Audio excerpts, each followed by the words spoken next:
Hey, what's up, team? It's Todd here. I'm just sitting on my front porch. You probably hear the rain going right now. I don't know. It's just peaceful. Just kind of sit in the rain and read and just kind of pray and just think about everything that's going on. Hopefully, you got my email earlier. It is an email that we got a lot. Although everything that is going on and we're not able to see each other person to person, there's so much worth celebrating. So guys, please read that email. But I just wanted to share a devotional with you guys. It's been something that I've been reading this week. It got pointed out to me by a buddy of mine. Thanks, Cody. He's not watching this, but I appreciate you, man, for doing that. And it talks about Jesus walking on the water. And so I just kind of want to read it through to you guys. So this video is going to be a little bit longer. Just please watch all the way through. Because I think it can help a lot of you guys that might be struggling just like I am, where you might be a little isolated and you're just not thriving through it.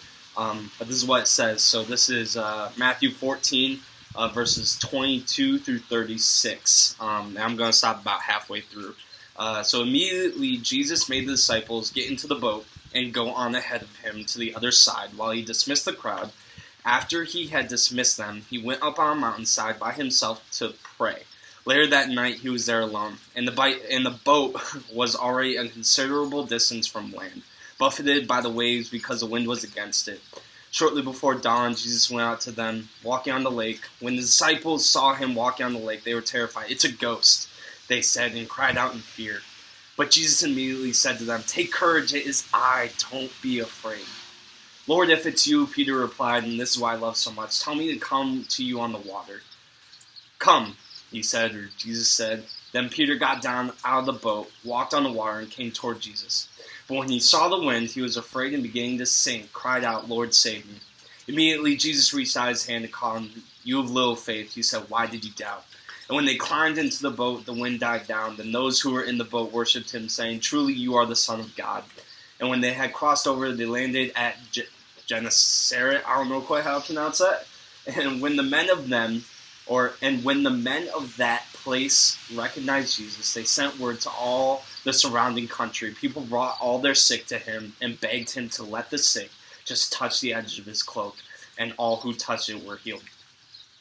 Man, we understand that Jesus can walk on water and that Jesus is so powerful through this. He's healing people just by touching the edge of his cloak. Man, that's amazing and that's worth celebrating. But my focus that I want to point out to for all of us is verses 29, 30, and 31.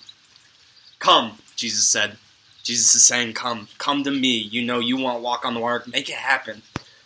Then Peter got down out of the boat, walked on the water, and came toward Jesus. But here's the crazy part.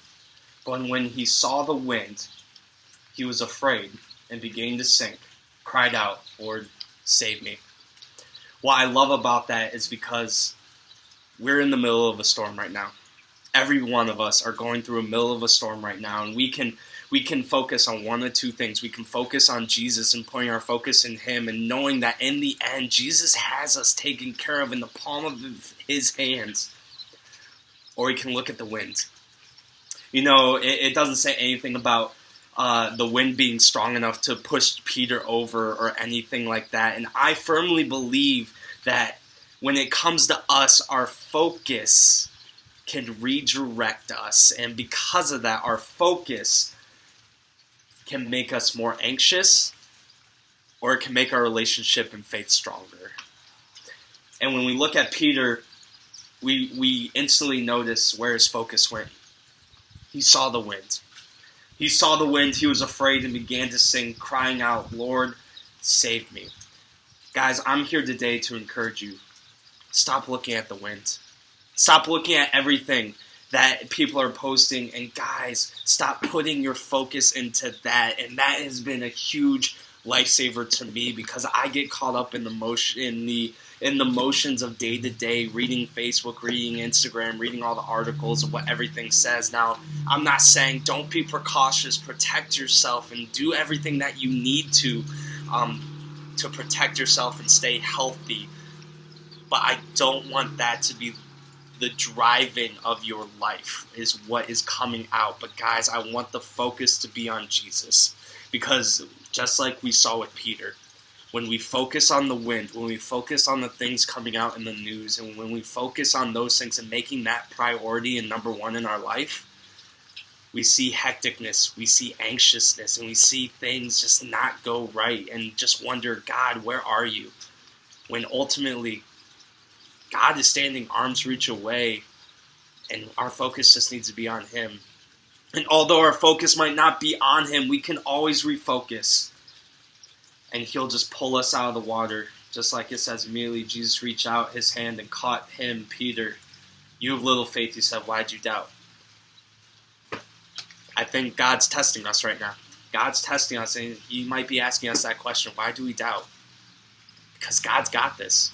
You know, earlier today, I just being out and about and just seeing stores and everything like that, and earlier this week going out to different places for groceries and things like that.